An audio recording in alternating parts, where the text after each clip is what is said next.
Hello, everyone. This is your girl, Valerie, with Sistah-talk with Valerie, your chocolate smoothie. And tonight's conversation, y'all, is going to be a little bit smoky. I got Mr. Smoky. Chris Allen with me tonight. Hey, How's everybody Chris. doing? How you doing, Val? I am well. I'm excited about this conversation.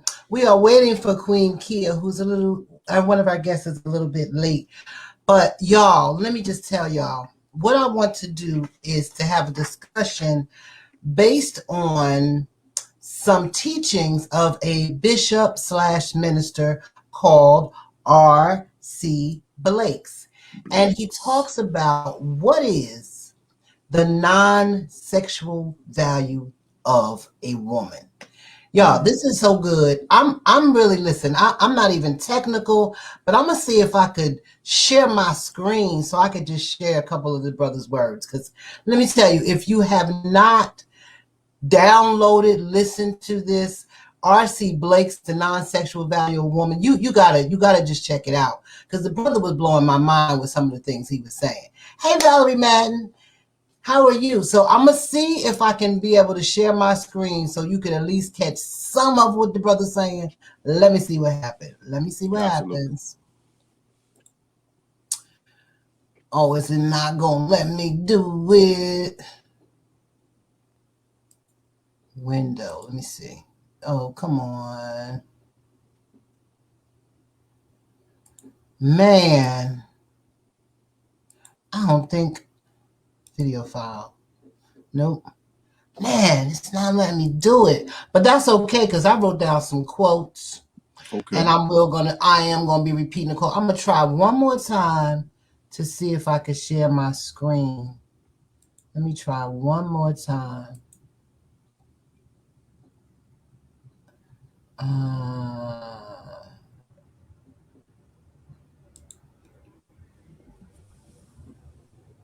yeah, no, it's not letting me do it. Now there's the there it Oh, is. yeah, that's the There it wrong is. thing. So now I gotta figure out how to stop sharing. Where we go. Okay.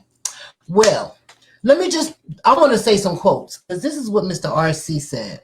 So he was talking about how men don't value women. So what he said was, if you are a conscious queen, you should be offended if you have men that are just coming at you from a sexual perspective.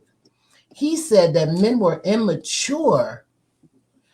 He said that whole and healthy man, a whole and healthy man, and Chris, I'm gonna ask your opinion on what that looks like.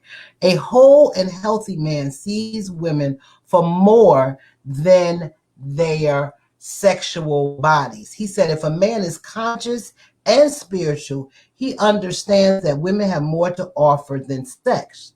And if that, as women, if we continue to allow men to treat us like sex objects, we are in danger of misinforming the whole next generation.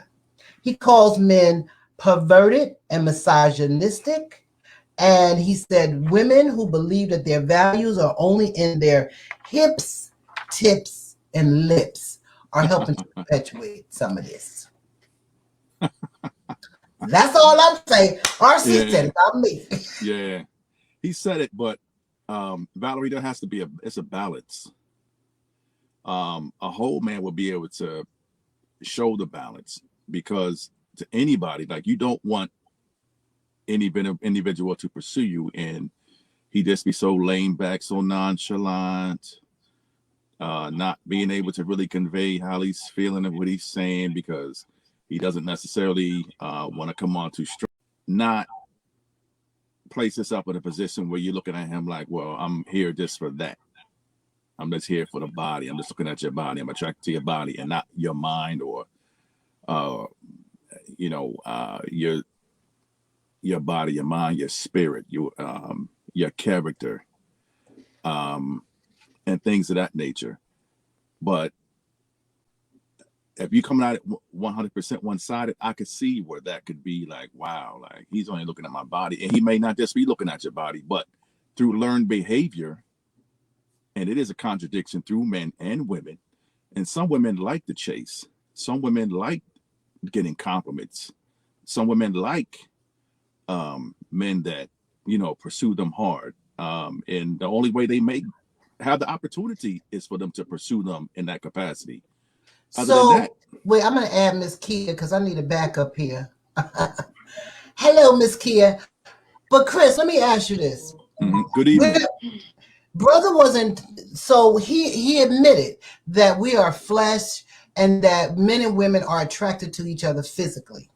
Yes. But he came from the Bible. He said that a man is able to pursue a woman sexually, have a real desire for this woman sexually, and that woman feel like, oh, he want me. He said, he gave the example, he said, you notice that a lot of times the same way that brothers approach you before they have the sex is not the same way they approach you after they have the sex. And he also said that men, like he used let me go back to him saying that he believes a man is able to hate a woman and lust after her at the same time. He went into the Bible. He came from how Tamar and how her brother saw her as this sexual object, pursued her, raped her, and then immediately despised her. Yo, that gentleman, that's a troubled dude, first and foremost, because that's your sister, first and foremost. Yeah. Secondly, to force yourself upon somebody that's a whole different story. And then after the fact, to have disdain for her, for something that you initiated, or something that you felt, and maybe the disdain came from the fact that even by him doing this, that he couldn't pursue or love her the way that he thought that he should be able to, because that was his sister. I mean, there's levels to this. It depends on how you look at it. If you take it from one text to the other, it could change depending on somebody's mindset or, where you are today as opposed to where you were younger. But I can honestly say that to some degree is true. Like, and I'm not going to say hate, but there were, let's say that women that I may have pursued in the past, right?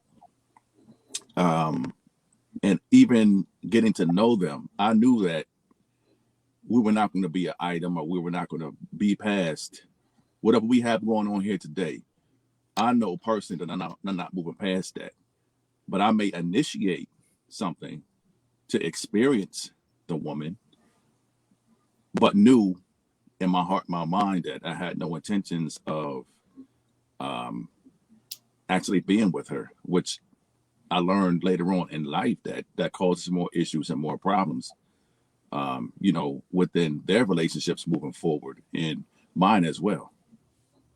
Well, all right, I'm going to bring Miss Kia in, but I have to say another quote because brother was on it.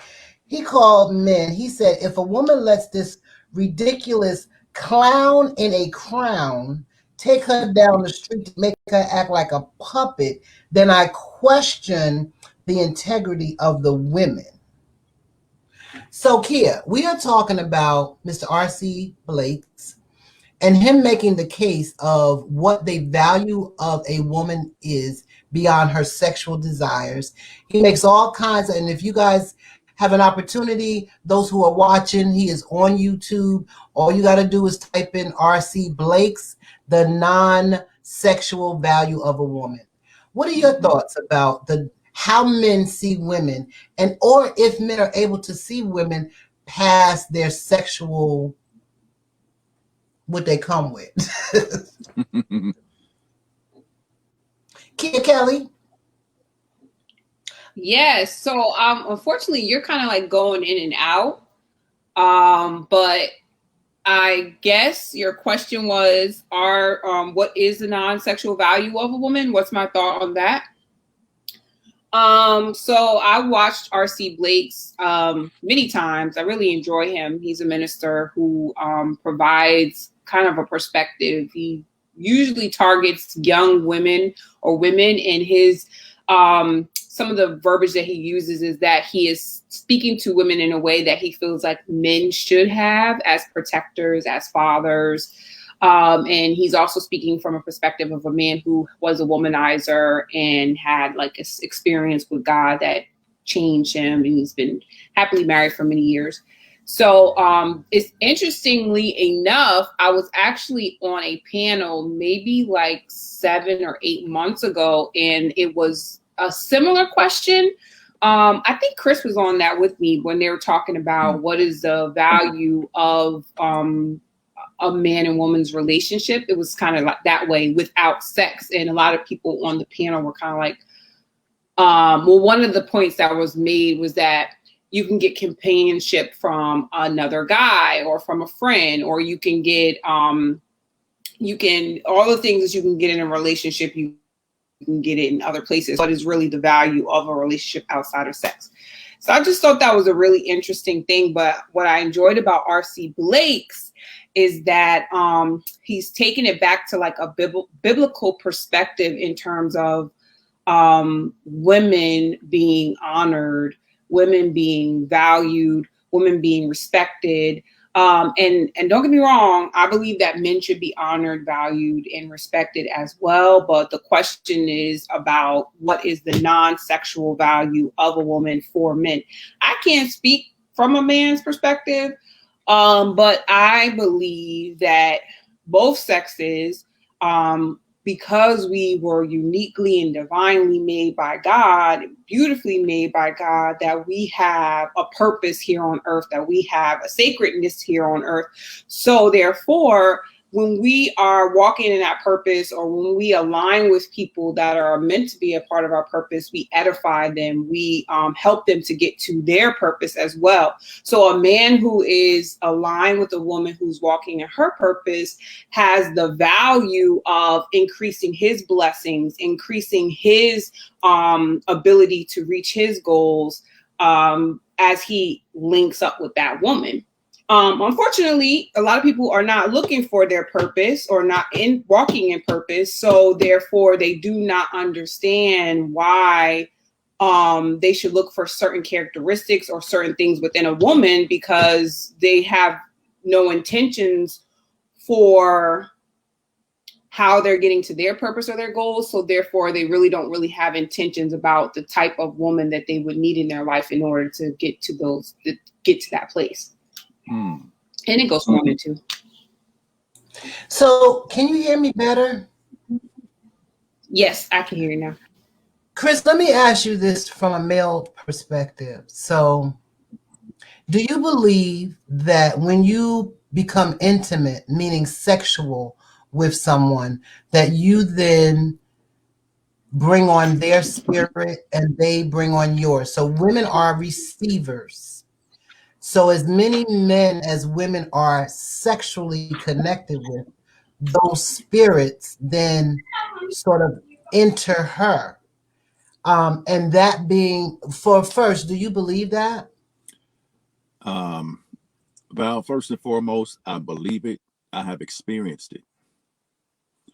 And that's why I say it's very important to take some time to get to know who you're dealing with and what they bring with them spiritually and energetically, because I've spoken about this once before with having intimate relationships with multiple partners at one time. And even really just the one was too much, for the simple fact that I started acting and behaving in ways that it wasn't accustomed to me. Like I took on her jealousy. I took on like her, I had my own perspective in mind, but I started taking on her perspective, her behaviors. It was almost like it was a transference, and she was doing things in turn that she didn't understand how or why it was happening, but she had some of my behaviors. And when I saw the reflection of it, and that's when I was like, whoa, wait a minute. So I had to go back and start reading again, started reading the word again and try to get a better understanding. Even going back, looking at past texts from different places and them speaking about energetically or exchanging spirits or attachments, exchanging energy that reflects, or if you're not strong enough or powerful enough, or if you could become in a vulnerable state, they will come out and act out in you. So yes, I do definitely believe that. Kia? So I joked about Kia. I joked about some of the comments that RC made about if women believe that they're just hips, he said hips, tips, and lips, then that's what they'll attract. And that we as women could change the trajectory of how men approach us if we would hold each other as women accountable for what we put out or accept from men. That if men, it's almost like that movie Shy Something, where the women decided they wasn't giving up the cookies and they changed some policies and laws, right? So it's a two-sided thing, the non-sexual value of a woman. But one of the things he said, and I totally agree with, is that first of all, you have to be a conscious man, and you have to be a spiritual man, and you have to not believe that you are in the cookie factory. And I say this a lot, if I can have vanilla wafers or I can have chocolate chips, seeing women in that capacity, that if she don't give me sex, somebody else will, that we spend a lot of money enhancing our butts, our lips, and our this and our that to be sexually attracted to a man, to say, here I am I pleasing to you? So if we do not want to be seen as sexual objects, why then do we perpetuate that, Kia?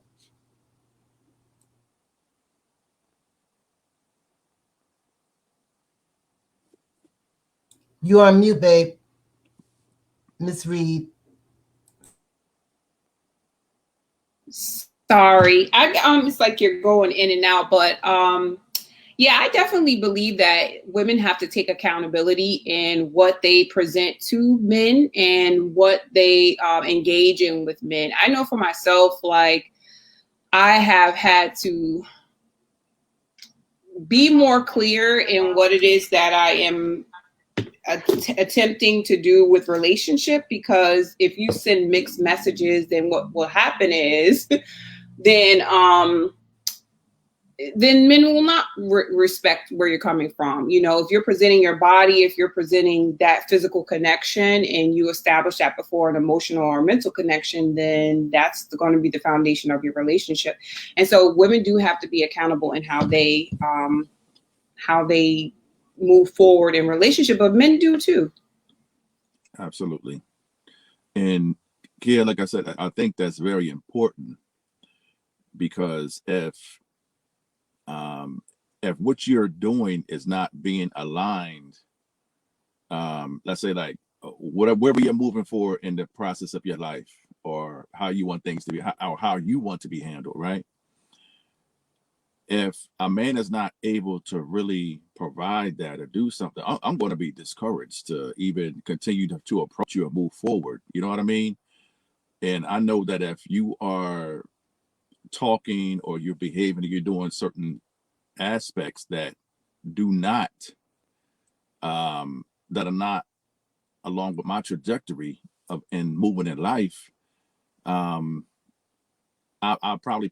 keep you in the platonic department, but I'm not doing anything else with you or trying to pursue you in any other way outside of, possibly getting to know you better as a platonic friend.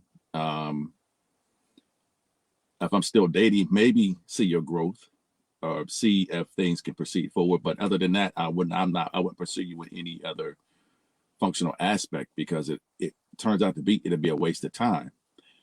But if you have a player, for instance, he's going to pursue you to get what he wants, period. It don't matter what you say, what you do. His whole focus is to have access to the womb. So so there's two questions. One, if you met someone who had all of the qualities in a woman that you sought, she was intelligent, she had a beautiful spirit, she had a wonderful heart, but she wanted to be celibate until she was married, would you continue to pursue her? That's the first question for Kia and Chris. And secondly, if if men value women beyond sex, then why is it that that is the very first thing that they come at you with? They don't even have to know you. They don't have to know your last name. They don't have to know nothing about you. You could be an axe murderer, but if you're an axe murderer with some big boobs and a big booty, then kill me after I get some.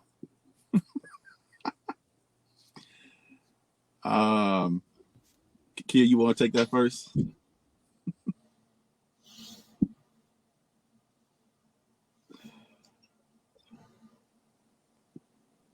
Oh, I'll go. Okay, so let me tell you what happened to me recently. Speaking along the lines of people just don't know you. This gentleman that he inboxed me on Instagram, and we started talking back and forth, just messaging, and he seemed like a decent guy. So, we were just talking. We agreed to meet for coffee, which we did, and it was a really good conversation. But he asked me for a second date, and he asked me, did I want to go out and hang out? I'm like, okay. So we agreed. And then all of a sudden he sends me this reservation for a hotel stay for 3 days. And I was like, what? I was so offended. I'm like, why? What did I communicate that would make you believe that I'm trying to go with you for 3 days? So I was like, I'm sorry, maybe this was not my message meant for me, but what's the deal with this? And he was like, oh, I haven't been out, I haven't dated in a while, so this is new for me. And yeah, I'm just, I really just want to get to know you, blah, blah, blah. I'm sorry if I offended you. I said, I am offended. And I don't understand why you would set that type of scenario when you don't even know me. Now, I don't know. I think it was a lot of assumptions made, and it was just, I don't know, I felt it was rude. So, but I have had experiences like that before where people just automatically, it's like, oh yeah, well, this is what we're doing. This is how it's going down. And for women, we have to understand, like Chris said, if I would have been like, okay, cool, he would have been like, okay, cool. We would have been up in a hotel doing whatever, and then we would have rolled like that. He backed off of it and acted like it was innocent, but of course it was not. I mean, it wasn't. But women have to realize that they are going to try their hand, and it's up to us to protect or to block or to do whatever we're going to do. So I was listening to R.C. Blake's show, thing today, and he was talking about how, with women feeling like they're liberated in their sexuality, that they should be able to meet their needs and go out and do what he wants. But he said that what actually happens a lot of times for the woman in the long run is opposite of a liberation, but more like a bondage, because it's like, here you are partnered in, connected to this person sexually or physically, and then they don't have really any intentions, and sometimes women do get emotionally involved when they get physically involved. Not all women, but some do, just like some men do as well. And then it's like you have all these different things going on, all these emotions playing, all this miscommunication between both parties, all this premature connection between the two of you. And it's like, but I don't really know who you are. I don't really know if you're the type of person that I will want to be connected with in my life in this way. So while I do agree that, women we're the guardians, we're the protectors of our bodies. Our bodies are sacred, and we have a right to do with our bodies as we please, but it's kind of up to us to realize that with this body being sacred, you have to be very, very careful about the decisions that you're making and who you're engaging with, because it can lead to a whole bunch of stuff dangerous at this time as well. And it is no game, no joke. And Kia, you see all the time. I see on the news, my inbox, flashes coming on my social media all the time about people either dating somebody or going out on a date and nobody ever see them again, or they come up missing, dead, or just whatever's going on. But Ms. Val, to answer your first question, about her being celibate until we get together, or we get married, I understand the concept. I was trying to do it when I was younger. You call it a concept. Yeah. You see how I threw that in there, right? Val, I have to test drive. I have to find out if we're compatible. It is what it is. I do not. But how many cars do you need to test drive, Chris? It's my question. Well, it depends. I mean, if we're being connected and friends long enough to know, I feel like even before we get married, like we should try or attempt to do something, because there is nothing worse than you committing your whole life to somebody who you may not even be sexually compatible with. Although we can learn and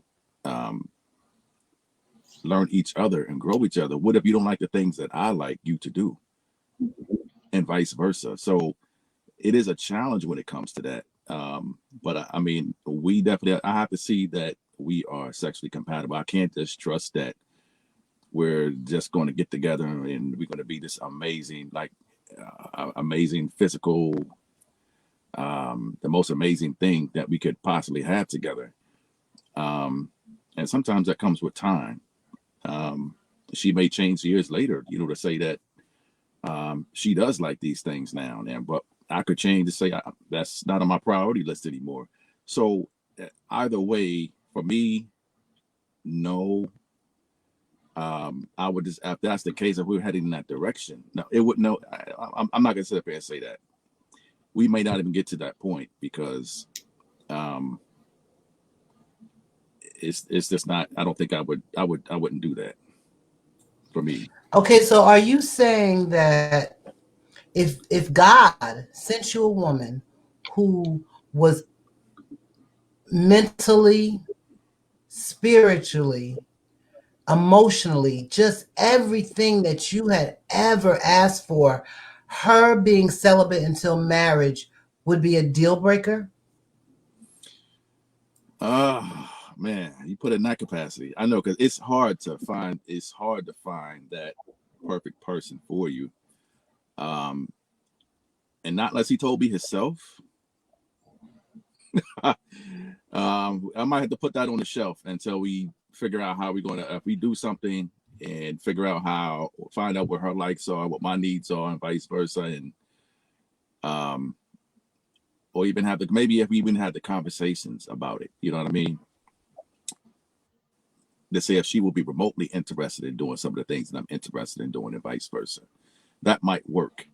But if it's somebody who's not communicative, but still doesn't want to have the capacity to meet me halfway, but they want me to meet them halfway to where they're at, it's not going to work. So, Kia, one of the things that R.C. Blake said is that sometimes men and women don't have the right idea about the purpose that God put them together, right? He said that God put men and women together to be a power team to rule over the earth. He said that even Adam, when he first saw Eve, saw into her and not her physical body, but was able to see what her purpose was in him because she came from his rib. So what are your thoughts, Kia, about meeting someone who has everything, that every other quality that you would want in a partner, but required that you guys be celibate until you're married? I would think that would be great. I was on an abstinence journey for 3 years, and abstinence is a beautiful thing. It is difficult, but what I found during that time is I had a lot more clarity in terms of my relationship with God. I was very creative. I felt very protected and safe in my decision. I didn't have to worry about X, Y, Z. And it really helped me to filter out the people who were not for me very quickly, because a lot of people just can't get with that.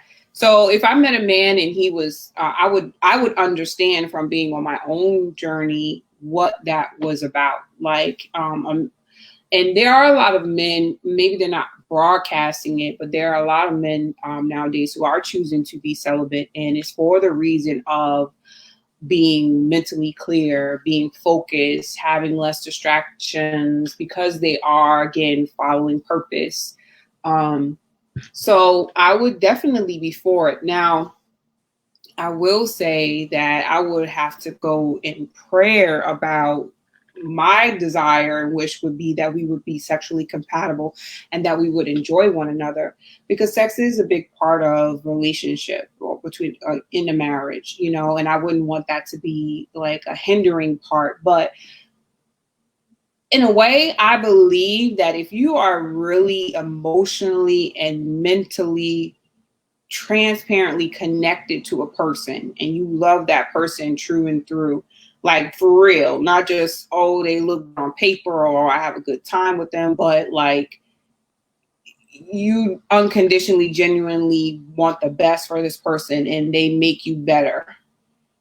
I can't see you being in that type of situation and feeling like if the sex ain't good, I can't deal with it, because all types of things happen when you're in a relationship. There was a woman I watched a show the other day. She got married for the first time, older, big, tall, handsome husband who was in a car accident not long after they got married and was paralyzed from the waist down. She ended up being his caretaker. So this man that went from being this protector and, very attractive guy was very vulnerable and needed her to change him, but she stuck with him. That was her husband whom she loved. So it wasn't like, oh, now you're not rocking my boat, so I'm out. That was her promise and from God, and that was her purpose. And so she stayed and she took care of him. So I think people need to be little. I mean, I'm not going to say that I wouldn't be upset or frustrated if I was in a situation where our sex life wasn't happening in a way that was grand and great, but at the same time, that's not all a relationship is about. And I would want someone, if I, God forbid, had a medical condition or could not perform, would still want to be faithful to me and be loyal to our vows. Kia, that's like and the truth of the matter is, the longer you're together, guys they can't be doing all of that. that's the facts. Right. That's true, but by the time you get there, we're really winding up our life situation anyway to some degree. So wait a minute, hold up.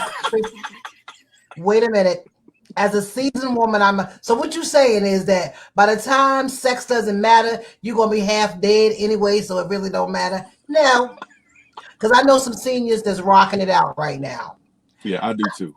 It's about, and let me ask you this. It is about, I think, compatibility. So the more you know someone, right, the more you grow to love them. There are things about them, their quirky ways, their intelligence, their heart, all of that.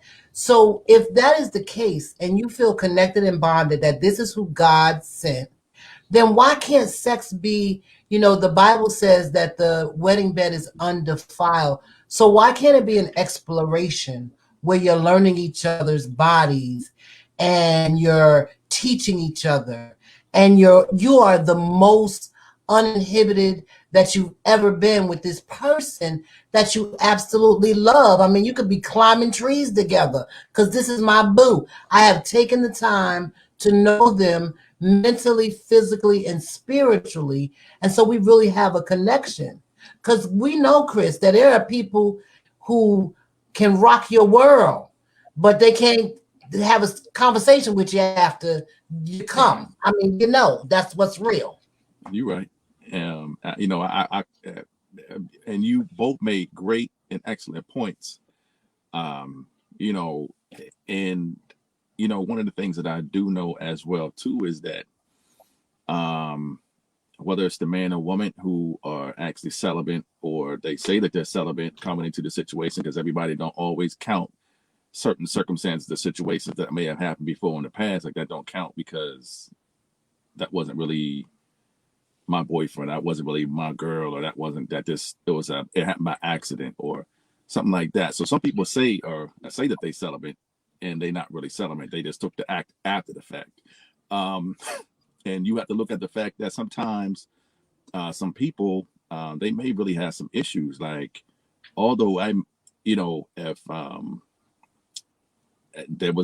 I know three couples in my life that are no longer couples because the gentleman was impotent and he never expressed or told her any of these things during the whole situation. So, that's how certain things can be eliminated. At least have a session or something together where you're able to see the parts, you're able to see everything in case, somebody may be lying. They may have What? They may have diseases or something. Hey, you want to see the parts. So yeah, that means like, they may have disease, they may be everything, that you may not want, or you're expecting certain things to happen after the day you get married, and then you find out the rest of it as you go along. And again, that's one of my intent and purposes behind the fact. Like I have to know and see. I got to know everything before we take this next leap.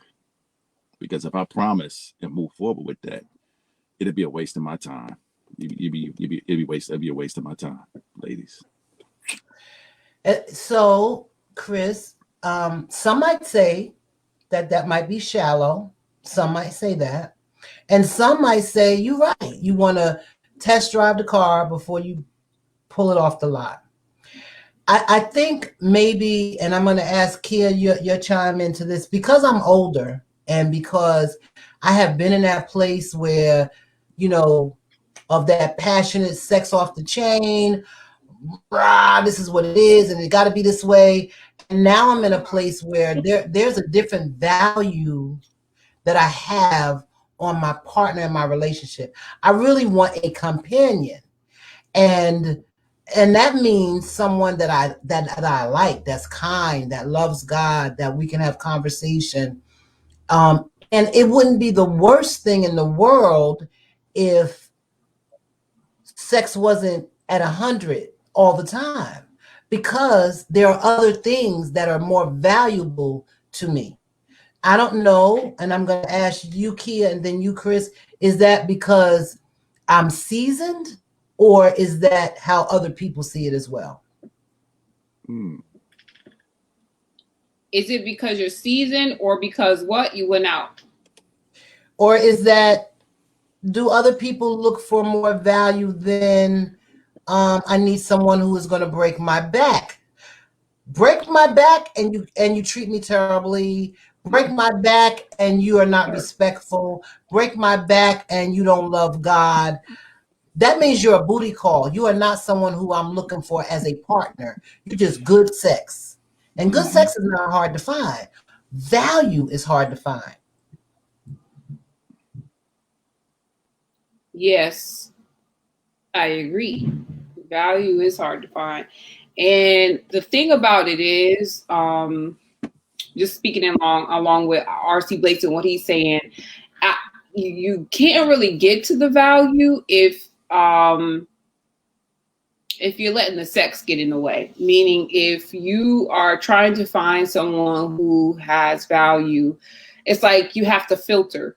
You know, you have to sift the wheat. You have to kind of see who will be for you, and you can't do that with sex, because say the person is amazing sexually and they're a little bit nice and they kind of like Jesus, then because the sex is amazing, you're like, oh, well, you giving them more points than they really deserve.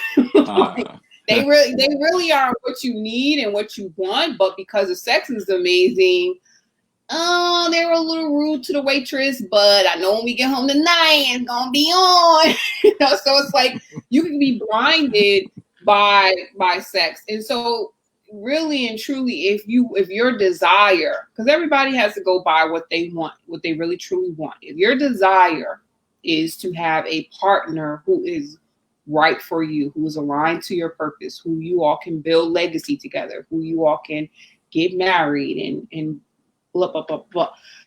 You gotta reserve the sex for last, because it can cloud your judgment. It can make you feel a connection and make you blind to things you should not be blind to. Whole character traits that are trash, you'll accept if the sex is good. And many times that's what happens, or you stay longer in situations and you need to stay in them. And I would rather on the other end of it, and I don't even want to say this, I'm not gonna would. I would rather on the other end of it be in a situation where we waited to have sex and our relationship and connection and mental, emotional is superb and divine and godly. And I got to teach them some stuff in the bedroom versus it's all good sexually and I'm accepting and settling for things that I know are just not right for my spirit. And Kia, you made some very valuable points. And Valerie, you made some very valuable points. And the question that you asked, as you get older, some of the things that you may be indoctrinated into or seeing, you know, your peers, your family, your friends, or whoever are doing or going through, and to have that place, a feeling of acceptance. We're just going through the motions. We're just living. You know what I mean? We're in there somewhere. We're doing what we're doing in there, but we're in it. But we may not be 100% fulfilled because we allowed other things to come in to cloud our judgment, our vision, and what was really destined and purpose for us, right? So as we get older, we start to see the most important things that are of value, not for just for yourself, but for a relationship as a whole. And, you know, you both touched on points where there's individuals who, if you're not mature individually, your relationship cannot be mature. It's not going to mature. So you have to wait, you know, as you said, Kia, because over a period of time, I had to fall back to start to get to know the other person better, as opposed to just going off chemistry. We had a good time, and damn, I think you beautiful, you fine as a and all that. That's fine and good, but at the same time, I really need to sit back and watch, is this the direction that I really want to go in, or should you just be a platonic friend? I know I look more as I got older. I started looking more into somebody's character, how they treated people, if they had any connection with God, you know, are your actions vindictive? Are you hateful? Or you, you know, have a overly crazy, jealous personality? Or, you know, how long has it been since your last relationship? Or are you still hurt carrying those things? Or you put those things on me? So it's, you know, are you financially stable? Are you working? Are you pursuing your dreams or your career? You know, legacy, do you have children? What's going, you know, all these things take account. So we have a lot of comments tonight. Maisha says sex cannot be the center of a relationship. What if something happens, like Kia said, and the other person can't physically have sex? What happens? My Sandra Bowl says, Kia, absolutely. And Miss Eleanor said, Eleanor, that's my girl. She said she's gonna rock until her body's cold. But here's the thing. I want to get back to the focus being on women and the non-sexual value of a woman. And I feel like to some extent, women are not valued the way maybe they once were. I see men being more aggressive in terms of how they pursue them, right? And this might be because, you know, just being I've back into the dating scene, how men don't offer to be gentlemen. They don't offer to take you out unless they think you trying to get in their pockets. They don't open the door for you. They want to have sexual conversation and the first couple minutes that you're talking to them. And they let you know, like, they're sizing you up. It's almost like they're taking applications. So how is that valuing a woman beyond what her physical body looks like? And just keeping it real, Chris, because you a man, come on, let's keep it real. When you see a woman and you be like, dang, I want to hit that. Mm-hmm. Do you also say, and then I want to marry her? 9 times out of 10, no. But you're just saying that off the first the appearance of that, not knowing who she is, what she's bringing to the table, or there could be a host of things that would probably deter you from like, nah, I don't really want to touch that at all right now. You know what I mean? I don't want to deal with the package or the baggage that comes with her. But you like and you want to have access to her body.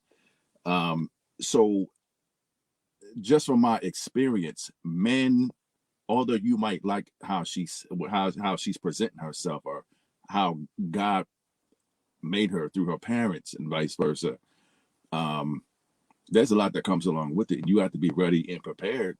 If that's what you're going to pursue, you got to be ready, prepared to handle and have all of that comes with it. And a lot of us just aren't. It's like we're rather. But then why? And again, I'm asking, is it me generationally? Kia, let me ask you. With the fact that, like you said, Chris, there are people out here that are meeting somebody for the first time, jumping into bed with them and getting killed. There are people out here that have no knowledge that between your 2 ears is a brain that has no really respect for you. Why is the cart before the horses? One of the things that my mom used to always say is, why buy the cow when you can get the milk for free? Is that a thing, Kia?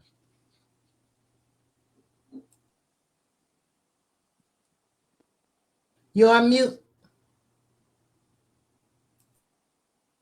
Yeah, I don't know.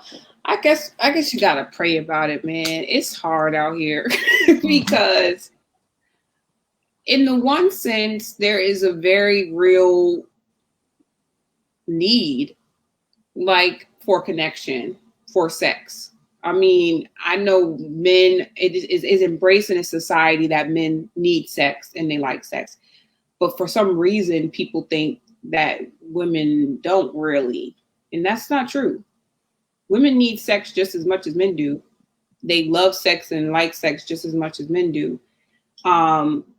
So when we're talking about restraining and being abstinent, I don't think that we should talk about it in a way that makes it only the woman's responsibility to reserve sex until the relationship is foundationally secure, because then that absolves men of any type of accountability and responsibility in relationship. And that's not right. Like, men and women know what happens in relationships when relationships lead with sex. And both men and women, if they want something more than that, have to make a decision to abstain. It is not a woman's job to sell the cows, milk the cows. You know what I'm saying? Like, yeah, we have cookies, but you got something too. Like, your penis is valuable as well, and it should not be given out to everybody either. And you need to refrain and keep it sacred just as well. So I feel like it's an unfair responsibility on women, as if we don't really like sex, or we don't enjoy it as much, or, you know, we just need to keep our legs closed and that will solve humanity's problems. I like sex, and I want to have it, and I want to have a lot of it. But I also understand that I need to be responsible in my engagement, because I also want to get married, and I don't want to send a communication to my two men that foundationally it's okay to build with me physically and not pour into me emotionally and mentally. I require more than just a physical connection. I need someone who's going to be emotionally aware, emotionally mature. I need someone who's going to be intelligent.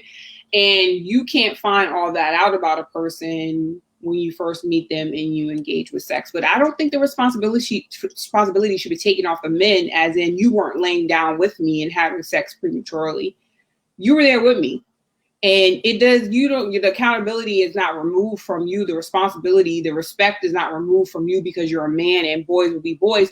Men should be offended by that rhetoric, that ideology that boys will be boys, because that's mean you have no intellectual thought, that you cannot think beyond your sex organ, and you should be offended. And Kia, you are absolutely right about that. Because when I learned what my accountability in the situation was, whether I knew she had some issues or not, whether she was perfect or not, when I came along in that person's life, I brought to them a whole nother element that they weren't prepared for. They didn't see what was lurking behind the shadows, or, you know, what I really had deep down in my heart or my mind, or how stable I was mentally, emotionally, spiritually, or financially, or whatever that may be. It's just that, you know, you had great chemistry together, you liked each other, you had great conversation, but it's a lot more still beyond just just having that piece together. And you know, you find out a lot of times you jump at something based on the physical aspects of it, and find out that you don't even like what you jumped into. I don't even like what I embraced these last couple of weeks of my life. Like, oh my God, what did I do? So it says lessons that we all have to learn and be accountable on our journeys. And as far as, you know, we talk about women's non-sexual value, women have plenty of value. I mean, more value than I could probably express in words.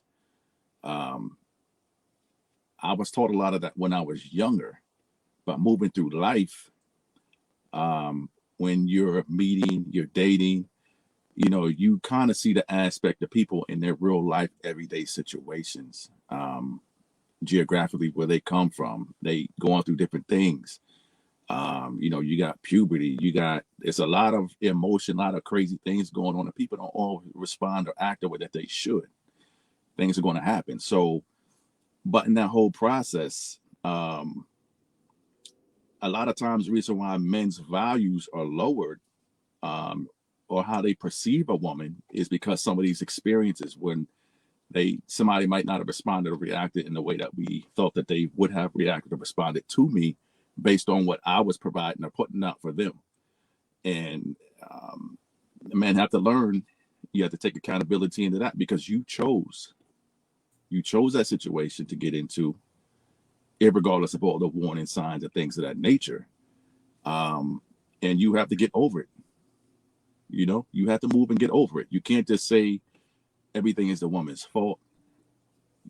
But I really look at a woman from the context of who she is mentally, emotionally, spiritually, partnership wise, how we can grow and build together. You know, I might not have all the pieces, but what pieces can she add that we can do and build this big framework together? Mhm. Yeah. This is such a good conversation. We are going to have a part 2. Chris, I think that you are one of those evolved men and not how R.C. Jakes refers to as shallow and carnal. The Because I know a caveman. lot of brothers out there that's like, nah, I just want some smash. That whole word, I hate that word smash. But I think some of the comments that we had about, Eleanor says, why buy the whole pig for a little sausage? The standards are the same. Everett says, women need sex.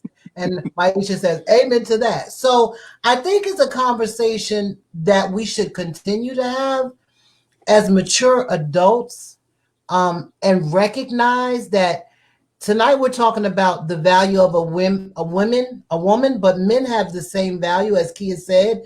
You shouldn't want your penises on display for all to see either. But I have to say, on a serious note, that I believe that we are queens, that we are Mm-hmm. the mothers of this earth, that we are the nurturers, that we bring so much to this world, that all life comes through us, and that we teach people how to treat us. And if we are giving it out like it's a candy factory, then it will be sought after like it's a candy factory. But if we lift the level and bring it up higher and have more expectations, then those are what we're going to get, those expectations. Yeah, Val, you are definitely going to be tempted or tested, regardless of what You're going to be. And that's value why that they you have have. vibrators, Chris. Hands, fingers too, or whatever that is. Any last words? We have like 2 minutes. Wait, Everett has a comment. Some men can think with the other head. Sex is just the primary other side of the physical togetherness. It's that intimacy, oneness. And I think that's the conversation I want to have on, and the next time we do a part 2 is intimacy. Because Mm-hmm. intimacy for me is not the act of sexual penetration. It's more than that. But we had a couple minutes. Kia, let's hear your last comments and words. My last comments and words to women is ask that question of people. If you have a desire for building a foundation and having a relationship that's purposeful and meaningful, that's your desire. Some people might just want to smash. But if you have a desire for a relationship, then I would say ask that question up front. And I've asked men that question, and it's very interesting the responses that I've received. After I watched that video of Marcy Blaze, I've said, what do you believe is the non-sexual value of a woman? And I have not gotten yet from a man a full response, a thorough response. So I think it's something that men and women should, to put out there up front, to see if you're dealing with someone who understands what your worth, your value, beyond knowing you and what you can do for them. Do they have an understanding of the worth and value that you present as being a human being first and foremost, and then who you are adds to that whole factor. But ask that question up front, and do not believe that if you have children, if you're not a virgin, if you like sex, that makes you somehow dirty or incomplete or not valuable as a woman. Embrace your sexuality. If you love sex, you love sex, but be smart about who you're dealing with and what you want. And that's what I would say. And Thank you, Chris. definitely, I just think that for us as human beings, the non-sexual value of a woman, again, is immense. Depending on where you are in your life, a lot of times, or if you're not taught how to assess a woman, her mind, her character, her behavior, things that she's doing. And sometimes, we have to get back to the place where we're caring about that. We have to get back in the place where we are, as opposed to giving in to what's out here, to staying firm and standing your ground when it comes to certain things that you need and what you want. Because the more you give in, that's the more issues that you're going to have. It's going to continue to bring down your value in people's minds, but it's not necessarily reflecting on you as a woman. Is this where people are? Broken people, you know what I'm saying? Hurt people, and they're going to continue. Don't matter who you are or what value you may really have. They're not going to see it that way until they actually come out of that space. But again, women have immense value to this place in this world. And, I just thank y'all for being y'all. Y'all great women. Thank you, and Chris. I thank you for being a part of the panel. And Yes. again, it's not just about sex. Wow. It's so about much. a lot. It's a lot. We definitely have to do a part 2. I thank everyone who participated in our discussion. I thank my panelists, Mr. Chris Allen. That's my dude, I always say. I thank my beautiful, lovely daughter, Kia, for being with me. I thank all of you who made comments, who came on board. On Friday at 7:30, tune in to Untapped Music Radio, where your host, Sister Talk with Valerie, your chocolate smoothie. Every Friday will be with you. And we'll have more great conversations like this. Love y'all. Everyone have a wonderful night until we meet again. Good night. Good night.